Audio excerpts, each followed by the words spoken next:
Pressavo depuis Santiago du Chili où nous avons eu une excellente réunion de INTA sur les Smart Cities. Cette réunion a lieu entre deux autres réunions très importantes qui font partie de tout un processus de construction en Amérique latine. Une réunion à Medellín qui avait pour thème Cities for Life et au mois de février, une réunion qui aura lieu au Mexique. Les thèmes que nous avons abordés ont tous un lien très étroit avec tout ce qui est l'innovation. À Medellín, l'innovation dans les processus de planification. Ici, à Santiago, l'innovation dans tout ce qui a rapport avec les infrastructures et l'importance de ce que l'innovation aille au-delà d'un apport technologique et puisse vraiment avoir une incidence dans d'autres champs, l'économique, le social, le culturel, l'environnemental. Et à Puebla, nous parlerons certainement de l'innovation dans les processus institutionnels qui ont déjà été un peu abordés ici, où on a pu confronter dans la gestion des services publics l'innovation aux mains du secteur privé ou à l'autre extrême aux mains du secteur public.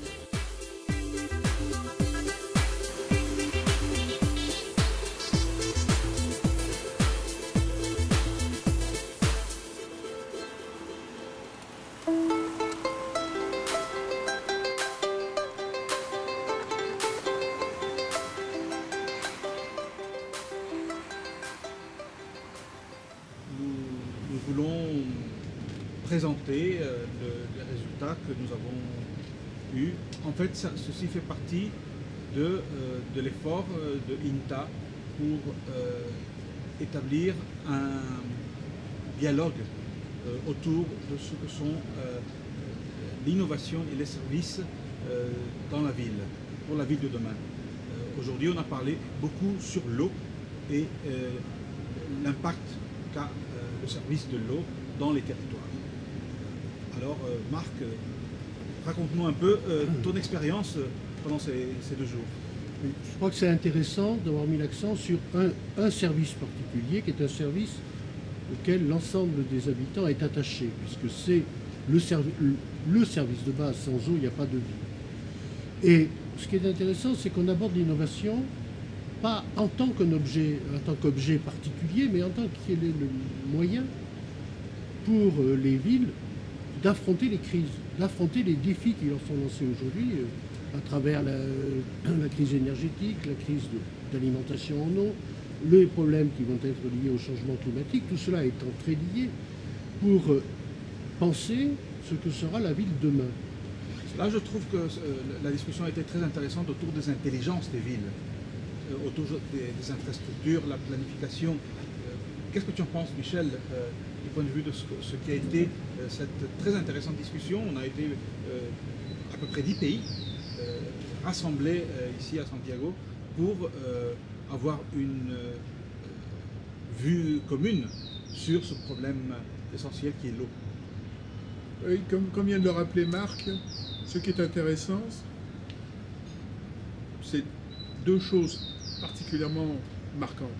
C'est que nous sommes partis d'un problème très local, qui est le fonctionnement d'une entreprise d'assainissement et qui produit de l'eau plus propre, mais en même temps, à travers l'expérience très technique d'une entreprise parfaitement localisée, territorialisée, on a abordé des questions fondamentales qui sont justement le traitement d'un bien commun, qui est l'eau, sa gestion qui peut être publique ou privée, puisque nous avons eu un exemple privé, mais il y a aussi des exemples qui vont être montrés de gestion par l'État, même l'État chilien du problème de l'eau, et puis de s'apercevoir que le citoyen pouvait aussi être partenaire dans l'innovation de son propre service. Ce qui est intéressant pour le Chili, c'est que dans une économie très libérale, il reste encore des segments très importants de services publics qui restent sous le contrôle, ou du moins sous l'influence de l'État.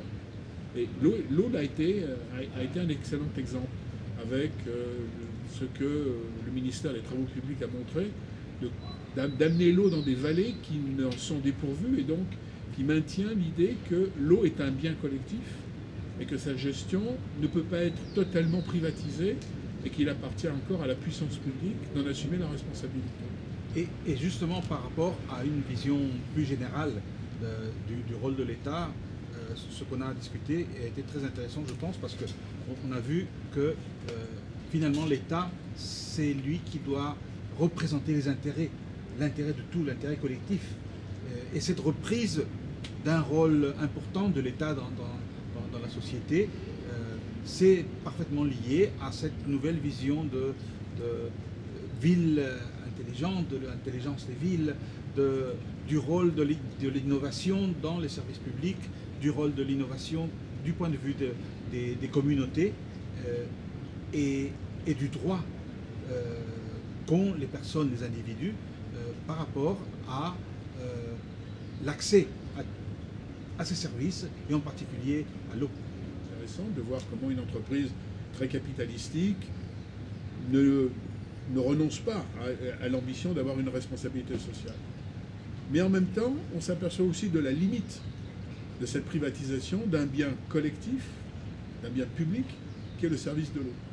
C'est-à-dire qu'elle ne va pas jusqu'au bout de cette logique. À un moment donné, elle s'arrête là où probablement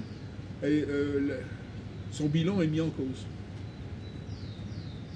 Elle ne fera pas des investissements peut-être beaucoup plus sociaux que ne le ferait l'État s'il avait à prendre en charge le même secteur.